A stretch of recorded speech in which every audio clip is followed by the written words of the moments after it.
guys, it is me, Liberty Whispers, and today I have something pretty special for you guys. It's not the coffee, that's for me. I would share it. Actually, no. Let's be honest, I wouldn't. I'd make you a cup of your own, but I wouldn't share mine, because who does that? Not this guy. Just gonna move this out of the way. Give it a little scratch for you guys. If you like that, maybe there's a little bit more of that somewhere down the line.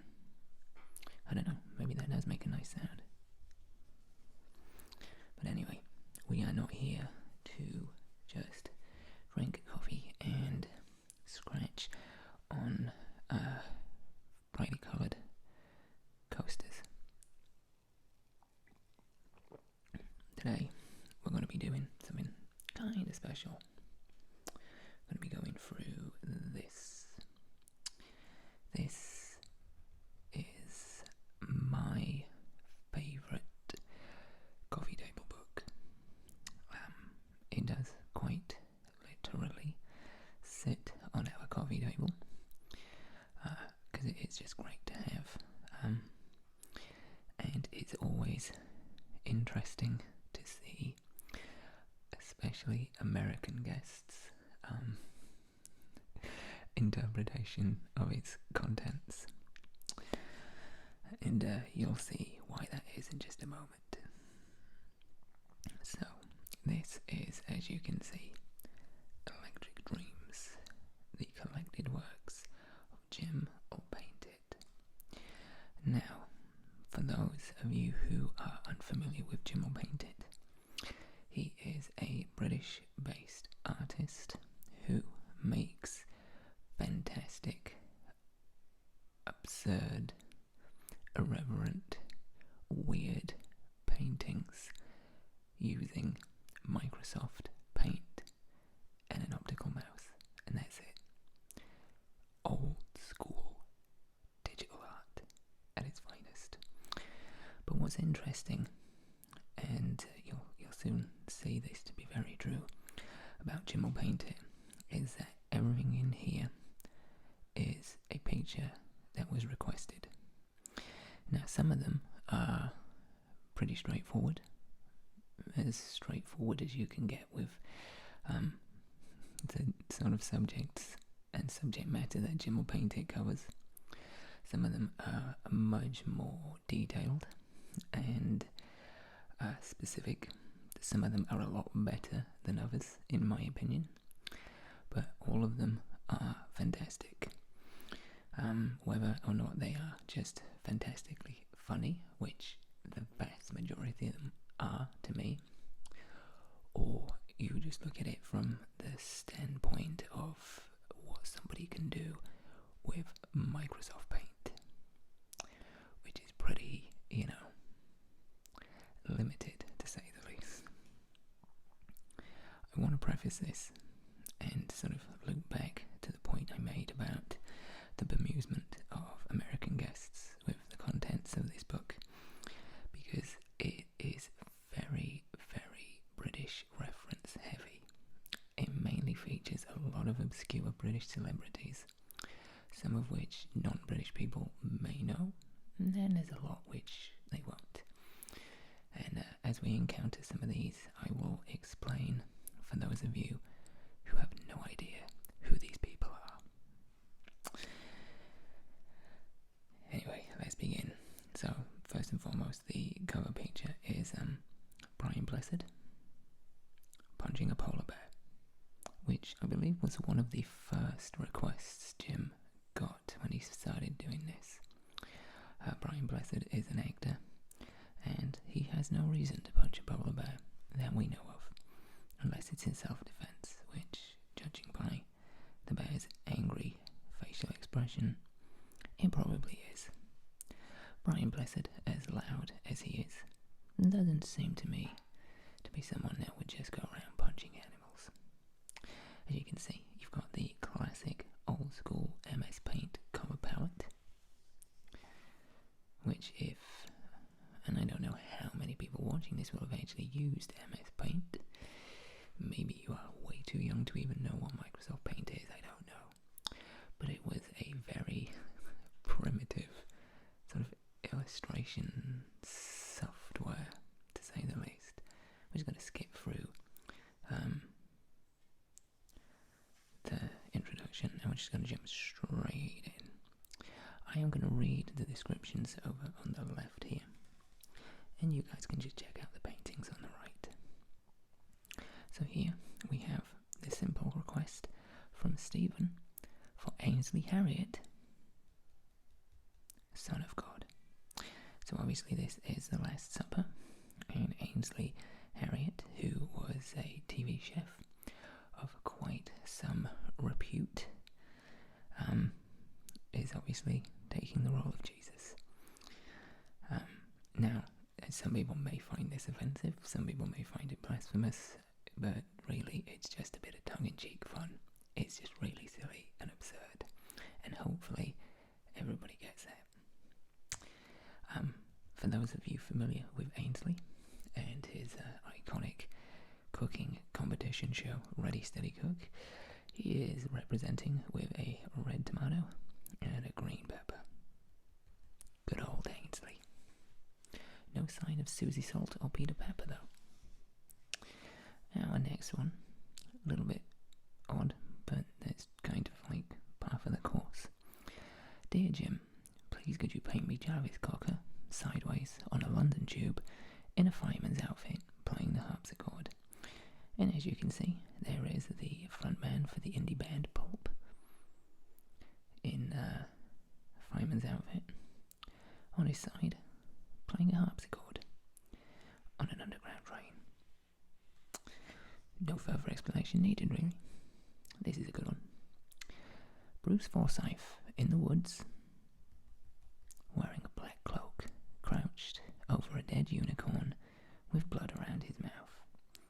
So there you go. You can obviously see that Bruce Forsyth is of a more vampiric nature than usual, and he has a taste for unicorn flesh.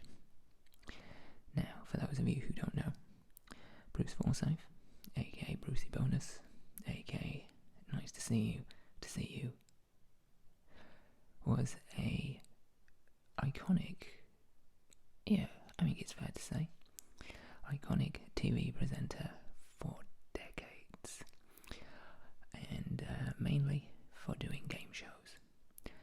Bruce's Price is Right and Play Your Card Right were particular favourites of mine, and when I was at sixth form college, I would often go home at lunchtime to catch a double bill of both of those around about 12:30 to 1:30. Fun facts. This one is not one of my favourites, to be honest. It's just a bit random, which, isn't really saying much for everything else in the book.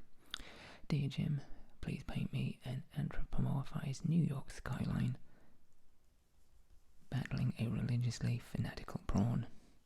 Meanwhile, the Diamond Falcon contemplates. Yeah, just a whole lot of word assortment there. Yeah, okay, now this one is going to get very specific. Dear Jim, please paint me an episode of popular Saturday dating show Take Me Out, in which the young man coming down the love lift is the Norris Thing from The Thing. It is attempting to absorb and replicate the desperate screaming female contestants, and to the side, Paddy McGuinness vomits on his chest in fear. This horror could have been averted if not for the fact that Kurt Russell, sitting in the audience, armed with a flamethrower and a mighty beard, has spotted himself on camera and is waving to family. Oh, Kurt. Just to think, all of this could have been just swept aside if you'd been paying attention.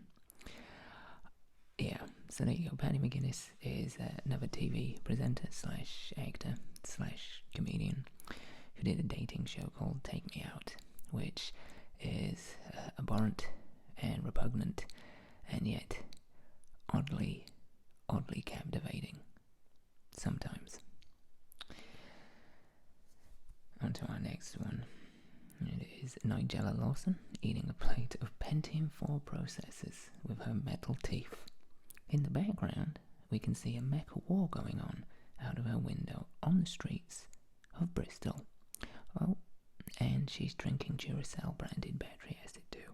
So there she is with a Pentium 4 processors, a battery acid, and then there's all kinds of mecha warfare.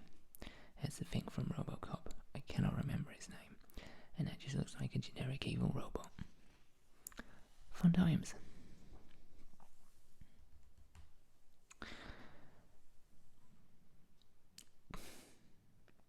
Dear Jim, please paint me the moment David Blunkett's guide dog is exposed as the infamous street artist Banksy. Blunkett is completely oblivious, naturally, thinking the gentle hiss coming from his dog near a wall was a call of nature.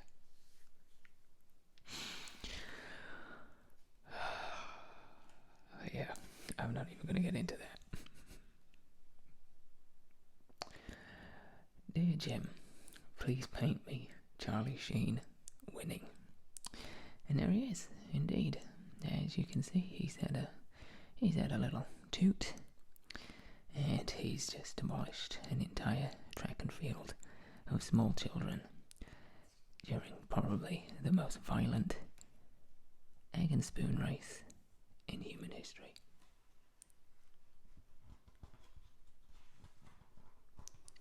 I don't know if I'm going to go through all of these. That looks way too layered to even begin. We're just going to skip a couple at a time unless something really catches my eye. Dear Jim, please paint me Steven Seagal, over on the left there. Jeremy Kyle. And Slipknot. There the boys are. Still got their masks on. On an 18 to 30 holiday in Weston-super-Mare. Kyle is pissed at Slipknot for using all the semi-skimmed milk, but Seagal steps in and offers his almond milk as an alternative. There happens to be a Lilliput Lane pottery collectors convention taking place on the beach as well, which you can see right there on that sign. And look at that, there he is. What a helpful fella. He's like, don't worry, Jeremy, I've got something far better for you. And you don't have to have the guilt of using dairy, because it's almond milk. What a good man. Dear Jim, please paint me Judge Dredd's Adventures in Oz, complete with Tin Man Ricky Gervais, Scarecrow Hugh Laurie, and an actual lion, who it has been impossible to inform of the script, and is thus savaging a munchkin. Well, what would you expect, really? You know, you can train a lion, but you can't get it to read through a script, because they can't read. Also, how's it going to turn the pages? They don't have opposable thumbs. Someone should have thought this through. Okay, Jeremy Beetlejuice. This is one of my favourites. For so many reasons. So, for those of you who don't know, the genius of Jeremy Beadle, he was another TV presenter, primarily in the 80s and early 90s, and he used to do two shows. One was called Beatles About, which was like a candid camera sort of prank show, and the other was called You've Been Framed, which I think the sort of North American equivalent would be America's Funniest Home Videos. He basically just sent in what would be now a YouTube clip or a TikTok video. Yeah. And you get £200 if it was shown on TV. £200 to air your family's shame. Nice. Dear Jim, please paint me Back to the Future. It's pretty good.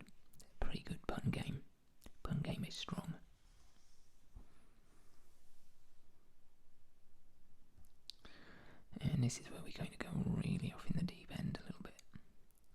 Dear Jim, as if we haven't already. Dear Jim, please paint me Bono making out with a human-sized bishop chess piece. Bono looks genuinely angry, and the bishop is wearing a shirt that displays its hatred for human beings. This takes place in a serious-looking office, filled with serious-looking workers with motivational signs around the room encouraging all kinds of seriousness. On the right-hand side, Angus Dayton, he was a comedian and an actor, and I think he did some TV presenting. I know him best as Victor Meldrew's neighbour in One Foot in the Grave, which is a BBC sitcom. Anyway, Angus Dayton has grown a set of wings and is confused as to why he has them. But as you can see, it is a very serious office with some very serious motivational posters. And of course, there is Bono, getting very upset with the very anti-human bishop chess piece. Absolutely bonkers.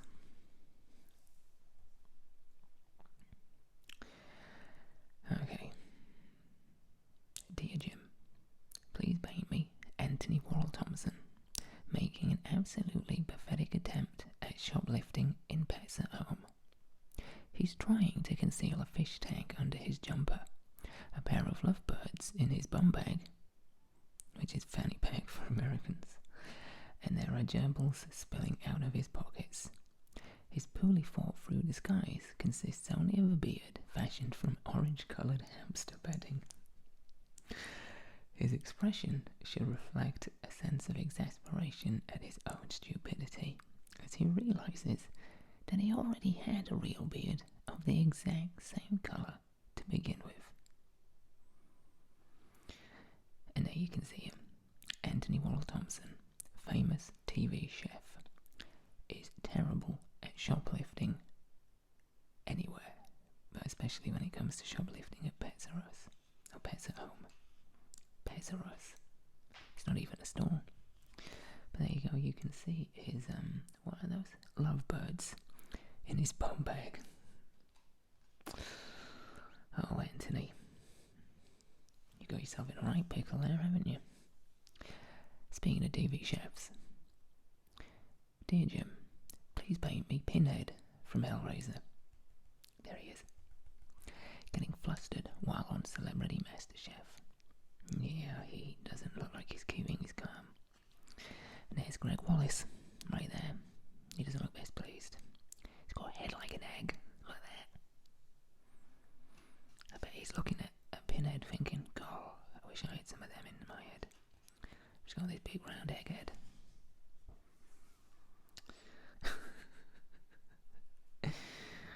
Noel's post-apocalyptic house party.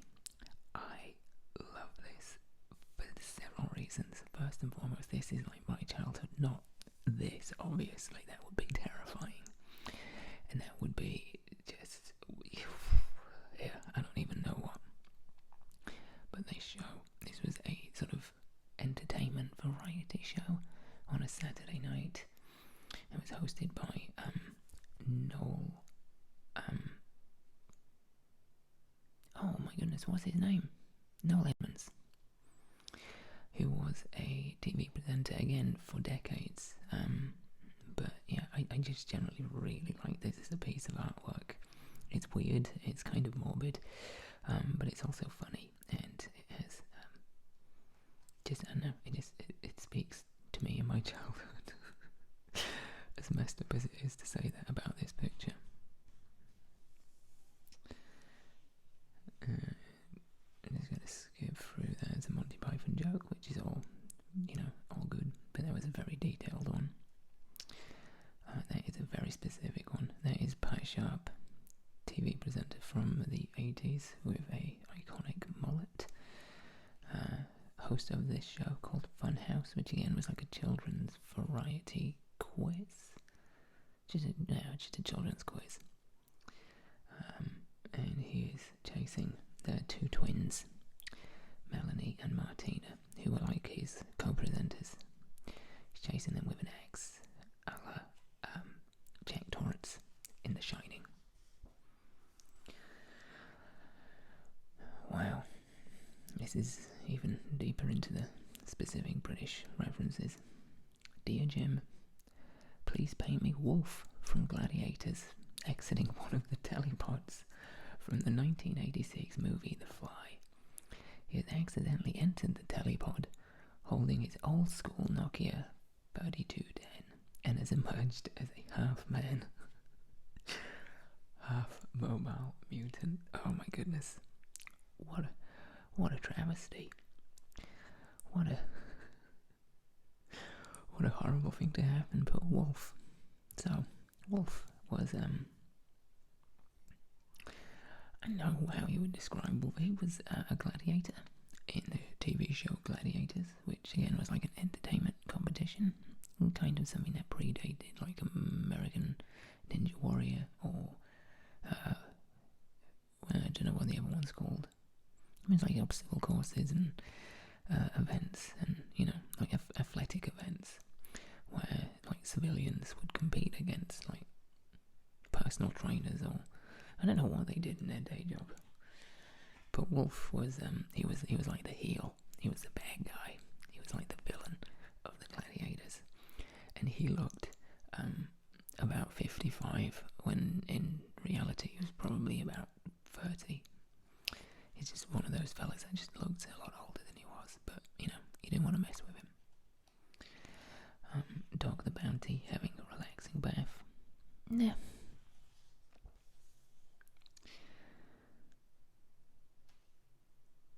Dear Jim, please paint me the famous Jules and Vincent gun pose from Pulp Fiction, only replace Samuel L. Jackson and John Travolta with Harold Bishop and Phil Mitchell.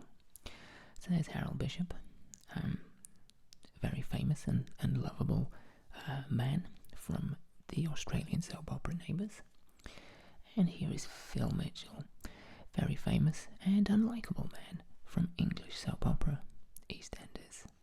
And they are obviously moonlighting as hitmen for Marcellus Wallace. Oh, this is a good one. This is a great one.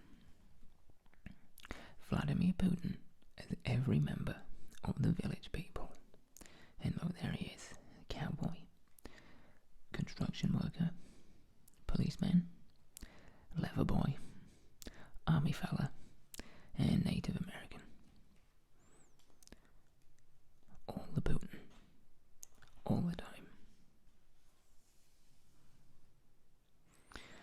Madonna drying out cigarette ends under a hand dryer in the ladies' toilets in Wetherspoons, which is a chain British pub known for cheap drinks.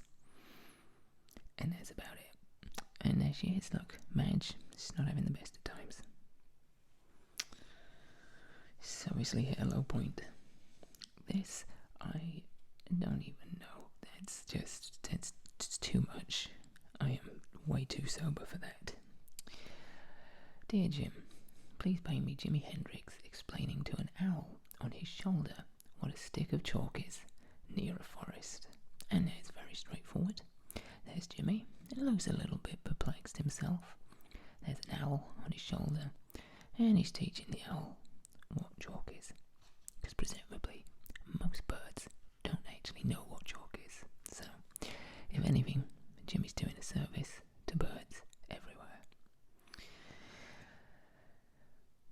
Wow. Dear Jim, please may you paint an alien civilization consisting of Nicolas Cage lookalikes bowed down praying to a statue of Adrian Giles. Nicolas Cage, everybody knows, obviously. Adrian Giles, TV presenter, sports pundit. Don't know if I would necessarily put them in that order. Is he a sports pundit, or is he just a presenter? I don't know. I don't know if I would actually give him the satisfaction of calling him a sports pundit. No. Jim, would you kindly draw me Cher riding on the back of the Duke of Wellington statue through Glasgow? I'd greatly appreciate it. And look at what what she's done. She's gone and put a bloody traffic cone on the head there. What are you doing, Cher? I don't know, you go to a lovely city like Glasgow and you just have to ruin it. Scum. This is a cracking one. Coronation Street Fighter 2. You've got Deirdre versus Reg. Deirdre Barlow versus, was it Reg Holsworth? Was that his name? I don't know, which he is delivering one sweet Hadouken to Reg. Although, to be fair, looking at the health bar, looks like Reg has actually done more damage to Deirdre. Unless I've got it the wrong way round. Surely not. Surely, yeah. So, Deirdre, throwing out one last ditch attempt to save herself in that round, outside the Rover's return. Best of luck to you, Deirdre. And that is the Stay Puft Marshmallow Man, losing a game of Mousetrap with Hugh Fernley Whittingstall, with Faith from the A-Team on a giant pigeon that is wearing leopard print white fronts and a wedding veil. Oh, and it's taking place on the moon. Hugh Fernley Whittingstall is, I don't know why, I think maybe just because he is posh, I went a bit posh myself there. Hugh Fernley Whittingstall is a toff from the television. Tinned Lennon. Say no more.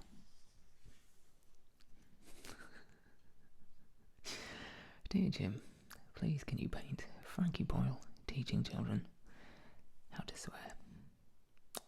And there he is, doing the country great civil service and extending their vocabulary. Dear Jim, please paint me Morrissey eating a horse. Yeah, nothing else really to say about that. Yeah, except I used to really like Morrissey. I'm a huge Smiths fan, and even though Morrissey's a big old douche now, and, well, let's be honest, probably always has been, I've just, like many other people, just kind of been blinded to it. But now his douchiness is out there for everyone to see. I'd kind of like to see the roles reversed on that one. I'd like to see a horse eating Morrissey. And here we have our next one.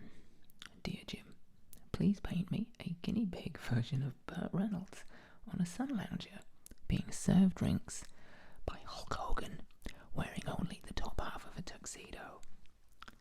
So there he is. There's guinea pig Burt Reynolds sunning it up. And there's Hulk Hogan wearing the top half of a tuxedo, and thankfully he's still got his trunks on underneath. Dear Jim, please paint me Ross Kemp on toast. And that's exactly what you've got. Ross Kemp on a slice of toast, just smeared all over it there. Ross Kemp, for those of you who don't know, for those of you who are unfortunate not to know, is just a famous hard man who's not actually that hard, probably. Who knows? I don't know. I'm not starting beef.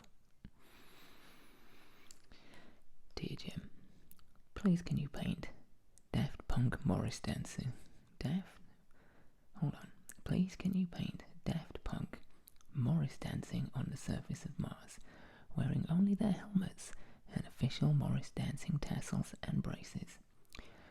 And Mant is shredding on the electric guitar to accompany the dance. The sun has gone supernova, and Earth is exploding in the distance. So, if this really is the end times, if this is it for civilization, this is what we can expect. This is our final image of life as we know it.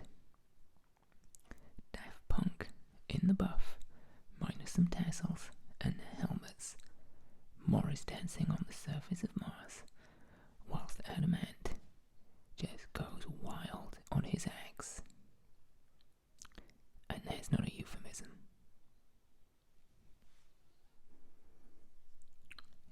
Here's one for you to just soak in for a minute while I have a quick drink of coffee. This is Trevor McDonald as a sunflower. Trevor McDonald, for those of you who don't know. Big time legend, big time newsman.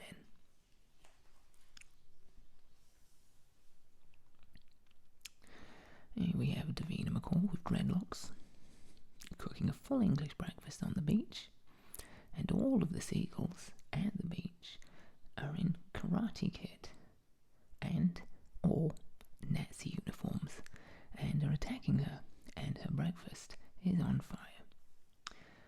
There's a dog poo on the beach. It's not a very nice beach. That's literally what it says in the description.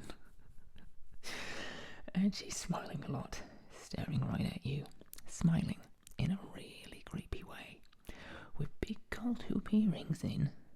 And can Davina please be dressed in pyjamas and have spiders coming out of her eyes a little bit? So again, it's a very, very detailed one. And yeah, to Jim's credit, he's got the seagulls in like a karate gi and an SS outfit, whilst Davina's burning her breakfast on a beach with dog poop on it. And there also seems to be some sort of chemical factory in the background. Yeah, I'm not even gonna.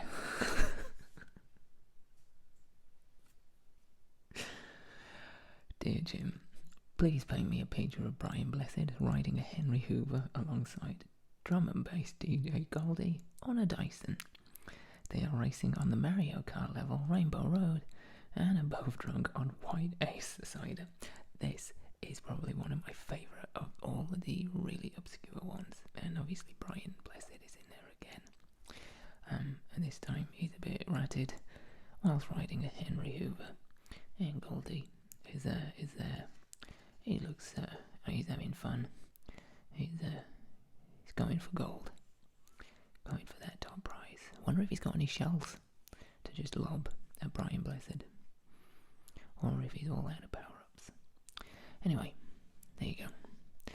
And as that's described, Goldie is a drum and bass DJ and producer, and just generally seems like a nice guy, actually. Wow, I'm Goldie's son, Danny, and for the last month or so, everyone in my town has come up to me asking, have you seen that picture of your dad riding a Hoover? So can you please draw a picture of me looking disappointingly at the picture you drew of my dad, whilst everyone around me points and laughs? Some of the people in the crowd are that annoying guy from the old Wonga.com advert, Ian Beale, Simon Cowell, and from Anton Deck, and Brian Harvey from East 17.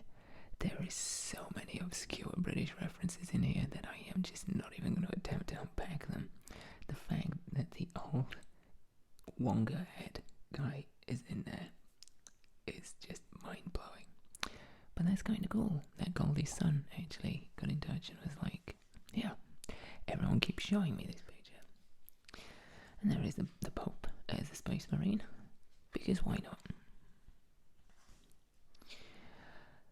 Dear Jim, please paint me the T-Rex attack scene from Jurassic Park. But the T-Rex is the band T-Rex. Now you've got those annoying kids in there. And there is T-Rex, Mark Bolan and company, just going to town on that Jeep. This is one of my all-time favourites. In fact, this may be my favourite. Hi Jim, please paint for me the moment Richard from Keeping Up Appearances finally and deservedly snaps. Look at that. Beautiful. So, some context for those of you who don't know. Keeping Up Appearances was a sitcom in Britain in the 90s, featuring Richard, as you can see there, wielding an axe in this rather messy murder scene. And he was married to Hyacinth Bucket, aka Hyacinth Bouquet, Lady of the House speaking. And Hyacinth would just peck and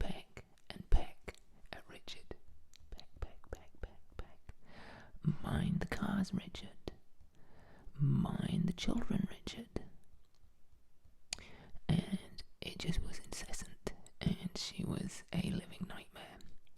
So, eventually, you would imagine, as this person has requested, that Richard would eventually, and deservedly, snap. And that's what he's done now. He's just had enough of Hyacinth, just pecking at him all the time. And so she got the axe, quite literally. System of a Downton Abbey. Nice. Pun game. Strong.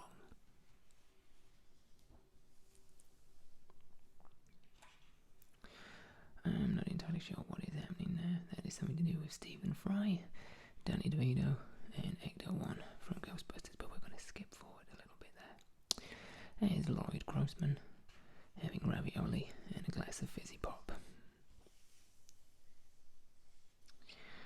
Dear Jim, please paint me American rock pop band Henman playing live in a small bathroom. There are dead pigeons everywhere. A naked Mick Hucknall is curled up in a corner, eating crayons. So there you go. Teenage sensations, Hanson, presumably playing Bob for the 7th time straight. And then you've got Mick Hucknall, lead singer of Simply Red, just in a state of absolute despair. Naked, except for his sunglasses, eating a box of crayons, amongst a bunch of dead pigeons. Dear Jim, please can you paint Dot Cotton having a bad trip? There she is, poor old Dot. She's maybe done too many dabs of acid, and she is seeing all kinds of crazy face-melting nightmare fuel. Dot Cotton, character in, again, British soap opera EastEnders, and these are all characters. There's Ross Kemp again, not on toast, but his face is doing a bit of the old drip drip.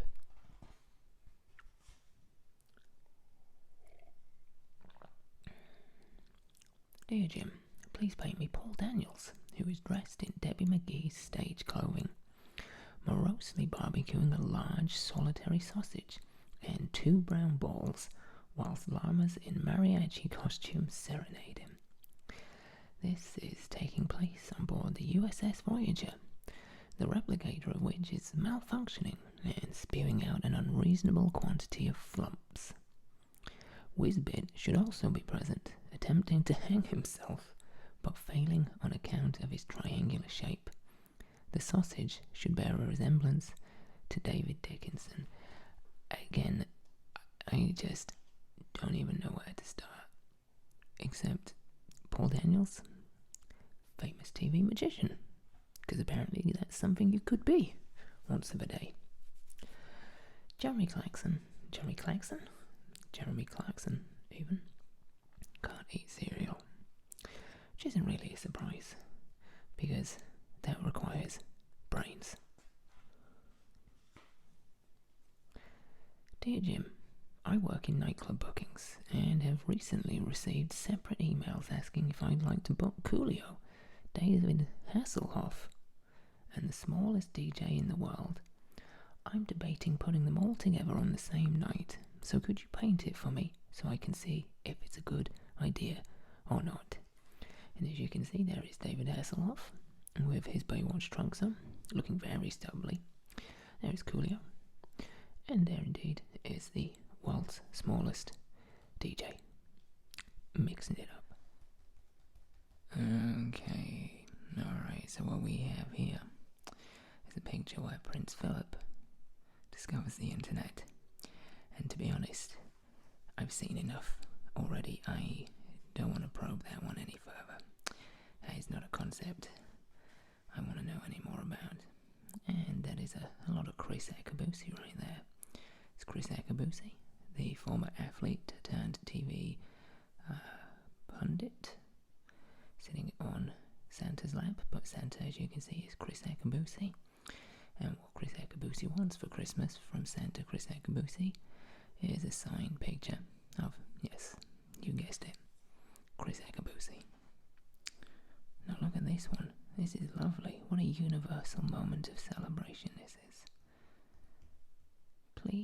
paint for me the beautiful moment when Voldemort finally finds a Coke bottle with his name on it. And look at that. He's done exactly that. Look, there it is. Voldemort. There's plenty of other names in there, look. You've got John. And there's one for Laura. There's one for Alan right there. And Sarah.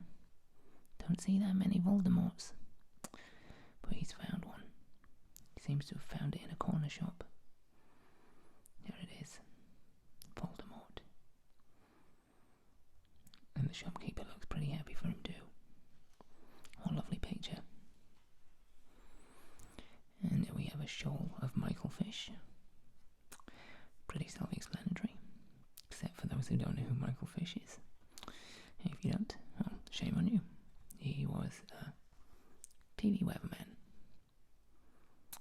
Oh, and this is lovely. Look at this. What a lovely picture. Some cats rescuing a fireman. So instead of the fireman rescuing a cat, which, you know, how many times do we need to see that? We've got it flipped. The cats, they flipped it on him. And they are rescuing the fireman. He's got himself in a bit of a pickle there. And we've got a bit of teamwork going on here. You've got this fella. He's the lookout. You've got this little ginger guy right there. He's holding up the ladder. A very important job.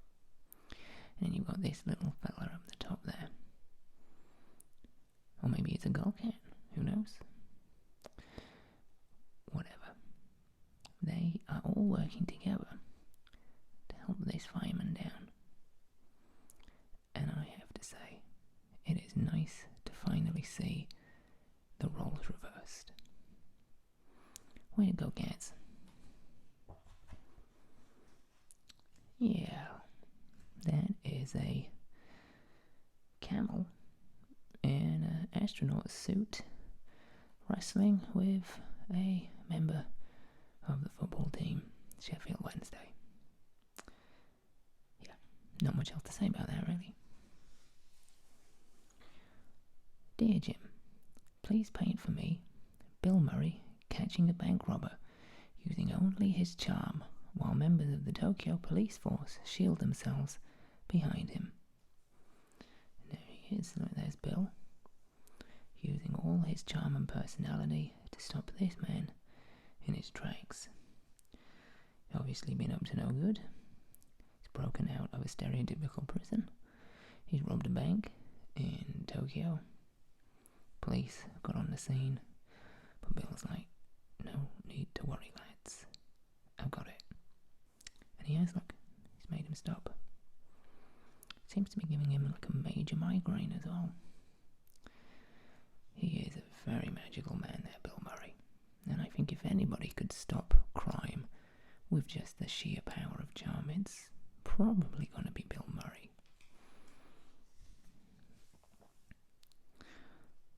Okay, and here we have Tim Henman's Lovecraftian Bobsled Nightmare, which is pretty self-explanatory, really. There is a former tennis player, Tim Henman, and he's in some sort of awful-looking Lovecraftian bobsled in a nightmare scope of hell.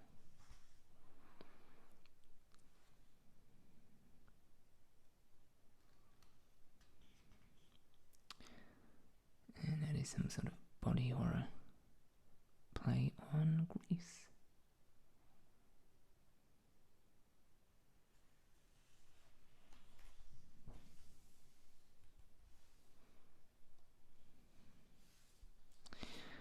Here we have Mary and Joseph being turned away from a premiere inn by Lenny Henry. It's not very nice there, Lenny.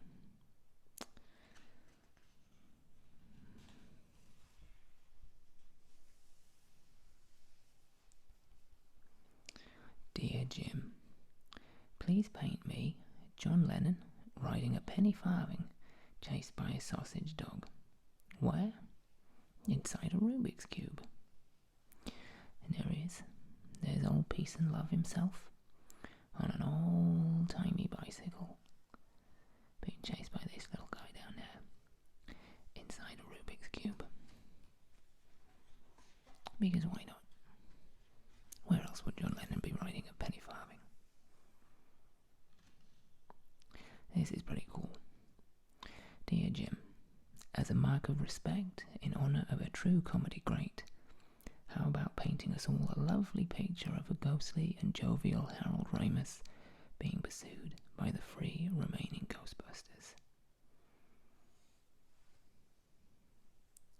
There he is. There's a little side note there as well. I thought I'd throw in... Oh, I'm going to have trouble with this one. Punxsutawney Phil, the groundhog from Groundhog Day, some Twinkies, and the skyline of his beloved Chicago for good measure. And there he is. There is Phil, the groundhog. Way easier to say than the other name. There's Harold. He's got some Twinkies in the Chicago skyline.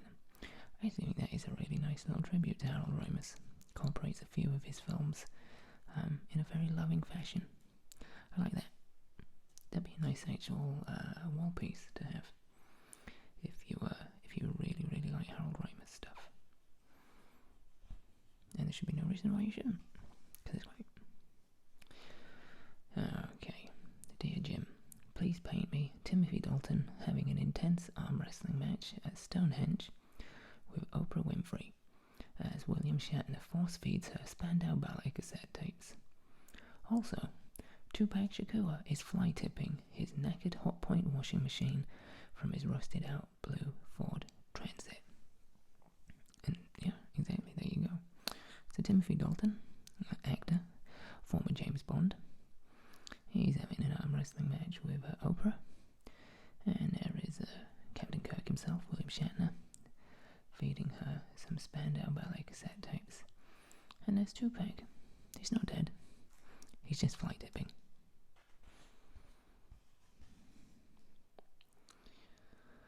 David Mitchell's Garden Centre Rampage. Yeah. Not much else to say about that, really. There is comedian and actor David Mitchell. And he's just going to town on some garden gnomes and other things for the garden with a grenade launcher, by the looks of it. Nice. This looks like it is a fight between Daddy Longlegs and Daddy Stronglegs, according to the description. The latter is an insect with muscular human-like limbs who wears sunglasses and doesn't take shit from nobody. The former is an insect with dads for legs. So there you go, that is the rough, tough, no-nonsense Daddy Stronglegs. And you can see there's quite the muscular build on those legs. He has not missed leg day for a good long while. And then you have Daddy Longlegs, who has actual dads for legs.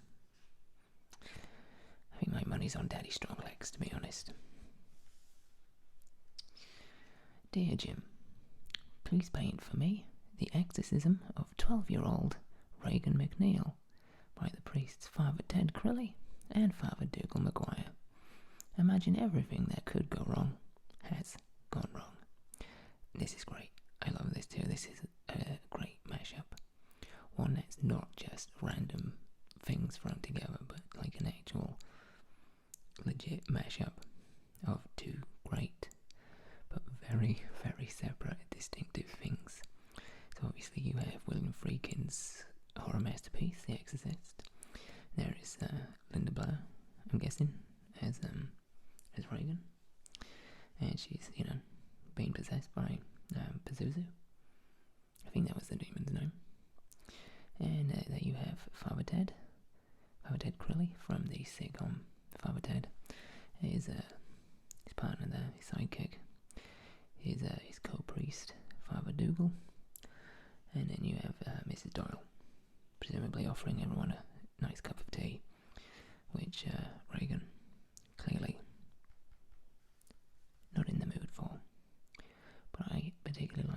just because it's a great mashup, but because of the attention to detail. You've got little references in there. Obviously, you've got the reference to The Exorcist with the pea soup projectile, but you also have the rabbits and the brick on a string from Father Ted. Just little references, but they really make that picture. I like that one a lot. Gary Busey in The Sky with Diamonds. Not much more else to say about that, really. Not a particularly good one, I'll be honest. As I said at the start, some are much better than others, and I think we've just seen an example of that. Yeah, this is another one where it's just there's so much going on here. The description is so ridiculously detailed. I mean, kudos to Serge, who requested that one, for having so much detail, but it's a little bit much. Okay, here we have a topless and recently tortured Piers Morgan in the wicker chair from Emmanuel, reading the soul-charred copy of The Elephant and the Balloon from Black Books to a crowd of baby geese with John Terry's face. See, now this is really random and absurd, and it's got little details in it, but it's about the right amount. It's not overloaded. It's enough weird and enough details to make quite the effective picture. Why the baby geese have John Terry's face, I don't know. John Terry, for those of you who don't know, former footballer, not a nice person by all accounts. And Piers Morgan, definitely not a nice person. In fact, jury is still out if he is a person at all.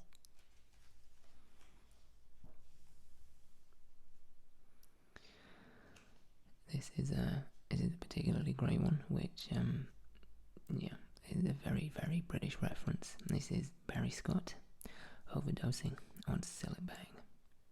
So Sillet Bang, for those of you who are unaware, is a cleaning product designed for tough removals. I think it was primarily in the kitchen, but Barry Scott was the infamous spokesperson. Did all the TV commercials for them. Very loud, very in your face, and as you can see there, Barry has been huffing a little bit too much Sillet Bang, as he's seeing walking pennies and all kinds of terrifying magic. It's a little bit topical. Got Boris Johnson fighting off an alien invasion. There he is, stripped to the waist, gun in hand, explosions going off over in Downing Street. He's on his bike, and he just seems to be absolutely ploughing through some of the aliens from Mars Attacks. Ack, and ack. I have to admit, if Boris Johnson was Britain's only hope during an alien invasion, I would be terrified for everyone, and I would hope that they have access to boats or some way to escape. Dear Jim, please paint a David Lynch mob. That would be swell. Again, pun game, absolutely on point. And this is a picture that, again, I would have as a wall print, because as you can see, you've got quite the cast of characters from David Lynch's back catalogue. You've got Agent Dale Cooper. You've got the weird pale-faced dude from Lost Highway. You've got John Merrick, the Elephant Man. You've got Frank from Blue Velvet. And here's a great addition. You've got Log Lady from Twin Peaks. It's a pretty solid picture. I like that. I like that a lot, for a lot of reasons. Oh, you also have Abe Ricehead. I forget the actual dude's name now. It's been that long since I've seen it, but yep. Dear Jim, this happened recently in a little town called Barnstable in Devon. Linked to a North Devon Journal article about a drunk man who set fire to a packet of peanuts and tried to make love to an ambulance. Please paint me what happened in this story. It would make my life. And there you go. It's pretty straightforward. Man has indeed set fire to a packet of peanuts inside a phone box, and he's trying to make love to an ambulance. As you do.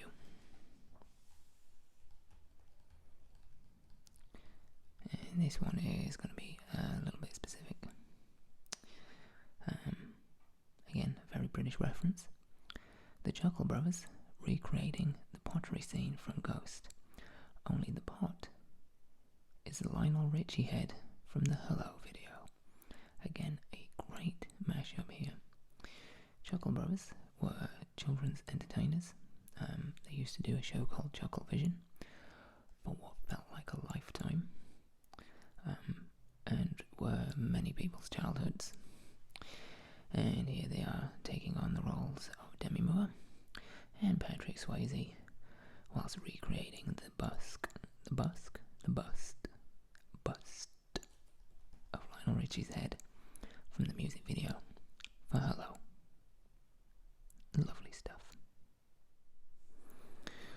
Okay, so I'm going to skim through some of the ones at the back end because, they're not quite as good. This one, however, is pretty great. This is Andy Peters, a revered children's TV presenter. And you can kind of spot a theme going on throughout most of Jim's pictures here. Andy Peters, kids TV presenter, is getting his hair cut by the strange creature with eyes on its hands from Pan's Labyrinth. And there you go, there's Andy, reading a copy of Smash Hits, which he just happens to be on the cover of. And there is the thing from Pan's Labyrinth with the eyes in his hands. And there is Ed the Duck, I think that was his name. He's in the back there, reading a paper, presumably either waiting for Andy to have his hair cut, or maybe he's next, who knows. And here is a picture of Morrissey ruining Christmas, which, he does every Christmas. Dear Jim, please paint me Tom York wrestling Mr. T in the facility bathroom from GoldenEye for the N64. And there you go. Yeah. Although I will say this, I don't think Tom would hold up too well against Mr. T in a wrestling match, or just any kind of physical altercation. But who knows? It might surprise me. That is Moby throwing ninja stars at a melancholic badger. Here we have Larry David as a superhero, and that is pretty much an accurate portrayal of how that would look. I have started, on a side note, watching Curb Your Enthusiasm Season 8 in an attempt to kind of catch up, because I fell off a long time ago, and I've been enjoying that show very much. So again, I loved it when I first watched it up until Season 8, and it just continues where it left off, and that is just being brilliant and hilarious. Here we have Uncle Phil from The Fresh Prince of Bel-Air, dressed as Shredder from Teenage Mutant Ninja Turtles, walking through the gates of heaven and high-fiving St. Peter. That is just a pretty awesome picture, just as a whole. It just looks great.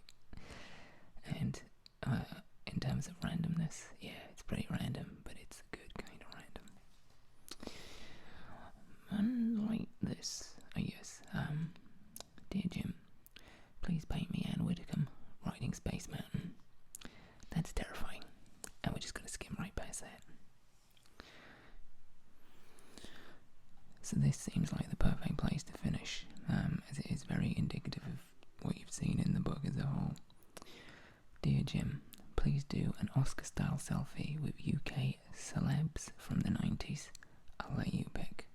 So some of which you've seen before. One of the Chuckle Brothers there. Pat Sharp, we saw a little bit earlier. Ed the Dog, we saw before. And Noel Edmonds as well. Got Mr. Blobby in the background there, next to Cilla Black. What's his name? It's your boy from Crystal Maze. Oh goodness. Rocky Horror 2. I'm having a real mind blank. Anyway, you've got Jeremy Beadle, who we saw earlier. No idea who that is. That is Jet from Gladiators, who, fun fact, was my first crush as a small boy. And then you've got this thing, which I recognise, but I cannot remember the name of, and it is killing me. I should know this guy's name. Richard O'Brien? Is that his name? But this thing, I can see moving, I can vision it on the TV, but I cannot for the life of me remember what it's called, or what it was from. But that's a thing, and it's in there as well. Anyway, that is a sort of who's who of 90s celebrities, in air quotes. And that, ladies and gentlemen, is Electric Dreams, the collected works of Jim will Paint It. I just love this book. It never fails to make me laugh, and as I said before, it's a great coffee table book, which is a bit of a litmus test. I understand if people don't get the references, because as we've gone through, some of them are very specific and very British orientated, but even the more obscure, just random pictures in there, it's a bit of a litmus test. If you find it funny, then I think we'll get on really well. If you don't, then I don't know, it may take a little while. I don't know. Anyway, that is Jim will Paint It and Electric Dreams, and yeah, hopefully you've enjoyed that. Hopefully you've enjoyed it, even just a smidge of the amount that I have enjoyed going through this book again. Anyway, thank you guys for watching. If you have requests for further videos down the line, let me know. Also, in the comments below or over on Twitter @LibWhispers, let me know which one of these pages is your favourite and why. Until next time, I will catch you guys